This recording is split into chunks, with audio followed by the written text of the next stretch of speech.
வணக்கம் நண்பா, welcome to கிரிக்னிட்டோ. Hardik போனது கவலை இல்லை, கில்லும் ஒரு நாள் கிளம்பிடுவார். குஜராத்துக்கு வந்த அடுத்த தலைவலி. இந்த ஆண்டுக்கான ஐபிஎல் தொடர் மார்ச் இறுதி அல்லது ஏப்ரல் மாதம் ஆரம்பமாகும் என தகவல்கள் தெரிவிக்கும் நிலையில், கடந்த ஆண்டு டிசம்பர் மாதம் நடந்த ஐபிஎல் ஏலத்திலும் பல வியப்பான முடிவுகள் நடந்திருந்தது. 2 வீரர்கள் 20 கோடி ரூபாய்க்கும் அதிகமாக ஏலம் போய் சரித்திரம் படைத்திருந்தனர். இந்த ஏலத்திற்கு முன்பாக மும்பை இந்தியன்ஸ் அணி எடுத்த முடிவுகள் அதிக வியப்பினையும் அதே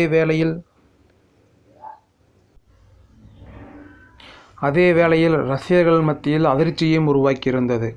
மும்பை அணிக்காக ஆடி வந்த ஹர்திக் பாண்டியா கடந்த 2 ஐபிஎல் சீசனில் புதிதாக உருவான குஜராத் டைட்டன்ஸ் அணியில் இணைந்து கேப்டனாகவும் நியமிக்கப்பட்டிருந்தார். அவரது தலைமையில் 2 முறையுமே குஜராத் அணி இறுதிப் போட்டிக்கு முன்னேறியதுடன் ஒரு முறை ஐபிஎல் கோப்பையும் கைப்பற்றியிருந்தது.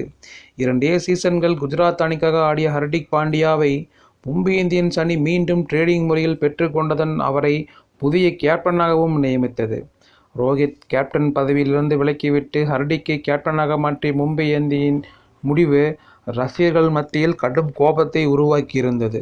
முன்னதாக மும்பை அணியில் மீண்டும் இணைய ஹர்திக் விருப்பம் தெரிவித்ததாகவும் அவரது விருப்பத்திற்கு சம்மதம் சொல்லி குஜராத் நிர்வாகமும் உரிமை ஏற்றுக்கொண்டதாகவும் கூறப்படுகிறது.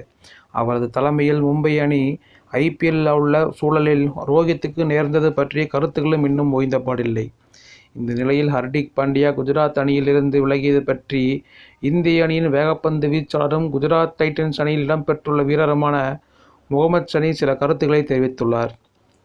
அணியில் இருந்து யார் வெளியேறுகிறார்கள் என்பது முக்கியம் கிடையாது. அணி எந்த அளவுக்கு சமநிலையாக இருக்கிறது என்பதை நீங்கள் பார்க்க வேண்டும். குஜராத் அணியின் கேப்டனாக இருந்தபோது ஹர்திக் பாண்டியா சிறப்பாக அணியை வழிநடத்தியிருந்தார். 2 முறையும் இறுதிப் போட்டிக்கு எங்களை அழைத்துச் சென்றதுடன் 2022ஆம் ஆண்டு தொடரில் கோப்பையை வென்றும் கொடுத்தார். ஆனால் குஜராத் அணி அவரை வாழ்நாள் முழுக்க ஒப்பந்தம் செய்யவில்லை. அது அவருடைய முடிவு. தற்போது கேப்டனாக சுப்மன் கில் நியமிக்கப்பட்டுள்ளார். அவரும் இனிவரும் நாட்களில் அதிக அனுபவத்தை பெற்றுக்கொண்டு அணியை விட்டு ஒரு நாள் கிளம்பலாம். அது போட்டியின் ஒரு பகுதி தான். வீரர்கள் வருவார்கள், வீரர்கள் போவார்கள் என தெரிவித்துள்ளார்.